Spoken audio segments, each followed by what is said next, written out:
Pick your brother up. I would have crashed out, you heard? Osama was recently caught off guard by some rivals in a public moment that shocked everyone. And people online can't stop talking about this wild new clip. This situation's got layers that'll have your jaw dropping. So sit tight, because we're about to break this all down step by step.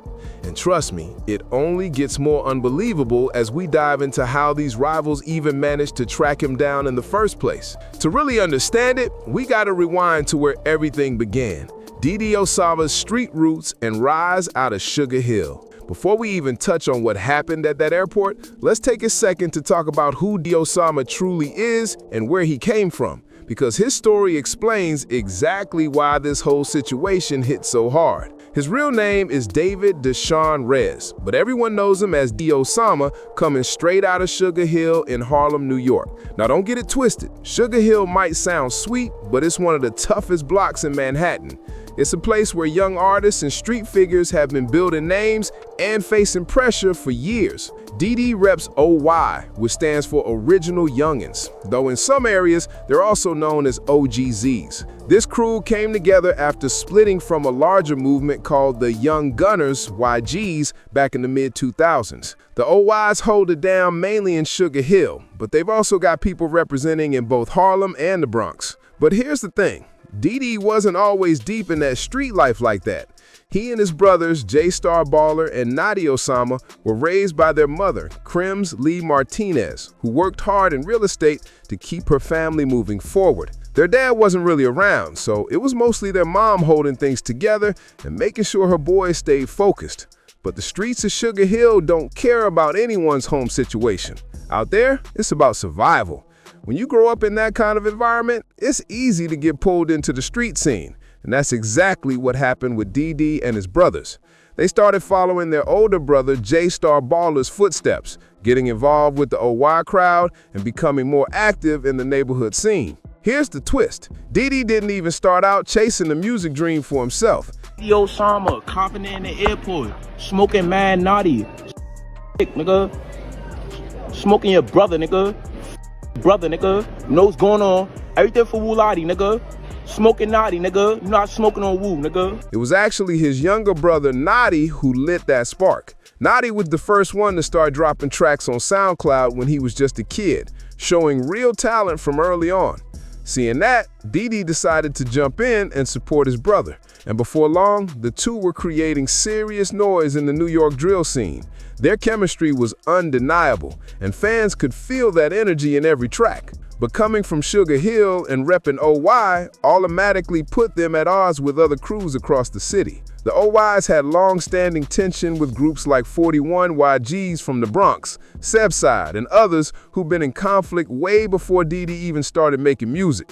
So when things started heating up again, it wasn't just about songs, it was history repeating itself. Now, let's talk about the real situation that went down at that airport, because this wasn't some random run-in or clout-chasing move. The person who confronted DD goes by the name Curry, and he's linked to the YGs, specifically the 700 set from Washington Heights. For context, the YGZs are the actual original crew that OY split from years ago. Curry and his crew from the 700 set have been clashing with people from Sugar Hill for years. The tension between them runs deep. They've lost friends, dealt with arrests, and been caught up in endless back and forth that started long before DD Osama ever hit fame. This feud isn't new. It's part of a cycle that's been spinning for way too long. But what made that airport moment sting on a personal level was the painful history tied to DD's younger brother, Notti Osama. See, Curry wasn't just some random rival trying to make a scene. He's connected to the same street politics that led to the heartbreaking loss of Notti in the first place. Pick your brother up. I would have crashed out, you heard? I'm a rapper too, you heard? But I really get active.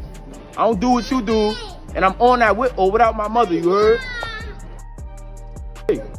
To really understand why the airport situation was seen as so out of line, you need to know what happened to Notti Osama and how that tragedy changed D and his whole family forever. On July 9th, 2022, 14-year-old Ethan Rez, better known as Notti Osama, was spending the day with his big brother DD. The two were tight. They were either recording music, vibing, or just hanging out like brothers do. But sometime around 2 p.m., they went their separate ways for the day.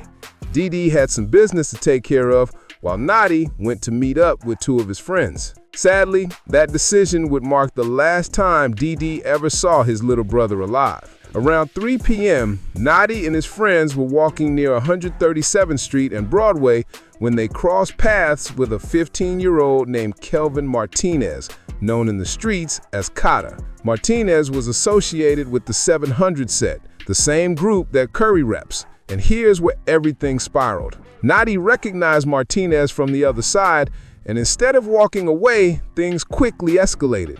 Reports say Notti picked up a broomstick to protect himself, and he and his friends started chasing Martinez toward the subway station.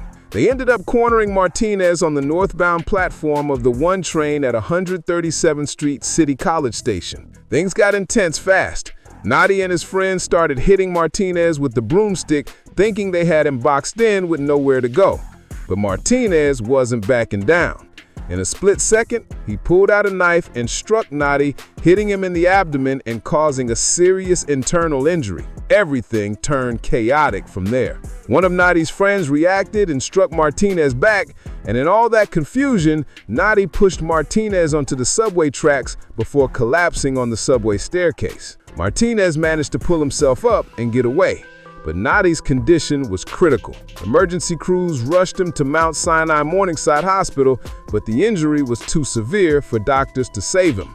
The heartbreaking truth: Notti Osama passed away at just 14 years old. The entire altercation was captured on surveillance cameras, giving investigators a clear look at what went down that afternoon. Thanks to that footage, police were able to identify and locate Kelvin Martinez the very same day. He was taken into custody and initially charged with second-degree murder, though that charge was later reduced to first-degree manslaughter as new details emerged. But here's where things took an unexpected turn. In October 2022, all charges against Martinez were officially dropped. According to the Manhattan District Attorney's Office, prosecutors couldn't prove beyond a reasonable doubt that Martinez hadn't been acting in self-defense. Based on the evidence, they concluded that Notti and his friends appeared to be the ones who initiated the confrontation that day.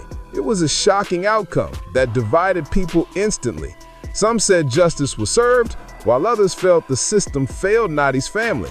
The prosecutor said Martinez had been defending himself, and that decision shattered DD and his whole family. Losing Notti was already heartbreaking, but hearing that the case was dropped left them feeling like the justice system had completely failed them. It was pain on top of pain, and that hurt never really faded. Now fast forward to the airport situation, the moment that had social media going wild. DD Osama was traveling with his mom, Crimsley Martinez, most likely heading out for a show or business trip, just trying to move peacefully like any regular person. But the streets don't exactly take time off, and that day proved it. Out of nowhere, Curry, the same YG's member from the 700 set, just so happened to be at that same airport at the exact same time. Some people said it was pure coincidence, but others think it was no accident at all. In that world, coincidences are rare. Curry might have known DD's schedule. Well, maybe he just recognized him on the spot. Either way, what happened next had everyone talking. When Curry saw DD walking with his mom, instead of keeping it cool or walking away, he decided to provoke him in front of everyone. He walked up loudly, trying to get attention, and started saying disrespectful things that referenced Notti's passing. The whole moment was caught on camera. Curry raising his voice, making cruel comments about DD's late brother, right in front of their mother. Witnesses said DD's mom tried to calm things down, telling Curry to stop, but he kept going, refusing to back off. The entire scene was tense and uncomfortable. People around were stunned that someone would take things that far, especially in such a public place. Curry kept running his mouth, saying things like, "Your brother knows what's going on," continuing to throw disrespect toward Notti's name. You could literally see the pain in DD's mom's eyes. Imagine standing there while someone mocks the memory of your child. It was heartbreaking to watch. DD tried to step up and confront Curry, but before he could even move, his manager and security team stepped in fast, holding him back. They knew what was at stake. If DD reacted the wrong way, even for a second, he could have been arrested right there in the airport, or even banned from flying. which would have been a major hit to his entire career. So he had no choice but to stand there and keep his composure, even while being disrespected in one of the most painful ways possible. You could tell DD was fuming inside. His body language said it all. But deep down, he also knew that reacting could ruin everything he had built. Meanwhile, Curry just kept talking, saying things like "pick your brother up," and claiming that he would have lost control if someone said that about one of his own people. It was a straight-up taunt, meant to push DD to the edge in front of everyone. But instead of taking the bait, DD held it together. His mom was right there, clearly trying to calm the situation down, worried about her son's safety and his future. She knew one wrong move could cost DD everything he worked so hard to build. His music, his reputation, his freedom, all gone in a split second. The clip of the confrontation exploded online the very next day, instantly going viral. Reactions were split. Some viewers said DD looked weak for not standing up for his brother, but others said he made the smart move by walking away and protecting his career instead of letting emotions take over.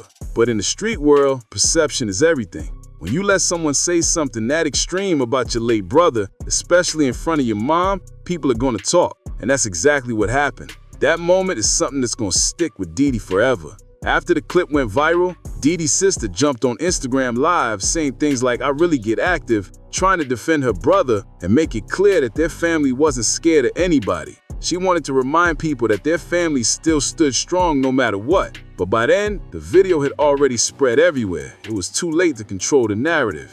Major hip-hop blogs reposted the footage, and the comment sections were ruthless. Some people online started clowning DD, saying he should have handled things right there on the spot, no matter the risks. But not everyone saw it that way. J-Star Baller, DD's older brother, came forward and defended him publicly. He said DD did the right thing by keeping his cool, explaining that their mom didn't even feel physically threatened, and that DD made a smart move by not risking everything over clout chasing drama.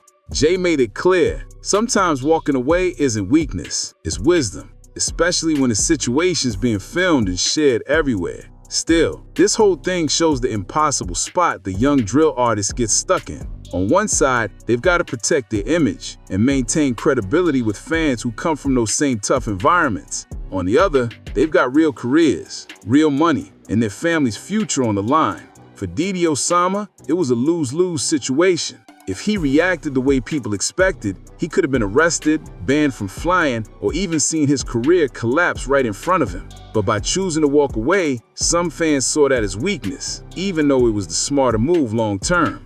And here's the wildest part. Curry knew exactly what he was doing. He didn't just randomly run into DD. He picked the perfect setting to provoke him, somewhere super public where DD couldn't really respond without major consequences. It was a strategic move meant to embarrass him, no matter how he handled it. Whether he reacted or stayed calm, the internet was going to twist it either way. This whole airport situation didn't just come out of nowhere. It added even more tension to a rivalry that's been going strong for years. The ongoing issues between OY and YGZ go way deeper than music. It's about neighborhood pride, long-standing grudges, and generations of tension that just won't fade away. Ever since 90's passing, Curry and people from the 700 set have been dropping tracks and posting things online that take shots at him, referencing the tragedy in their music and captions. On the other side, DD Osama and his circle have fired back with their own songs, keeping the energy alive in the music scene. But this airport moment shows something big.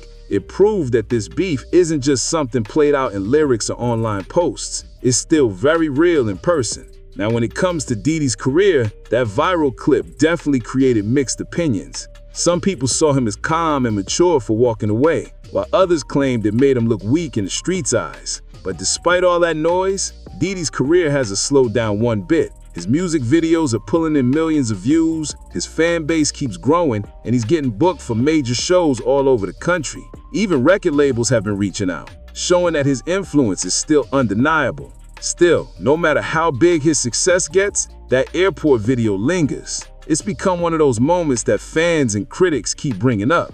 Every time DD drops a new track or gives an interview, people start talking about that video again, about how he stayed calm while someone disrespected his late brother right in front of his mom. And that's the real question.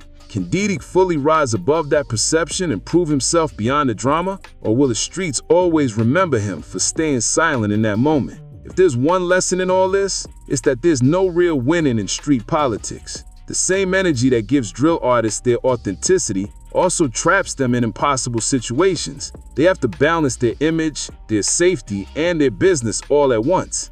DD made the smart move that day. He protected his career and his freedom. But in street culture, smart moves don't always get respect. The streets expect instant reactions, no matter the cost, while the industry demands self-control and business sense. It's a tough line to walk, and this story proves just how real that struggle is for young artists trying to grow beyond where they came from. If you made it to the end, make sure to like this video, subscribe to the channel, and drop a comment letting us know your thoughts. Did DD make the right move, or should he have reacted differently? Your opinion matters, so let's talk about it below. And don't forget to turn on notifications so you don't miss the next deep dive. We got even more stories coming your way.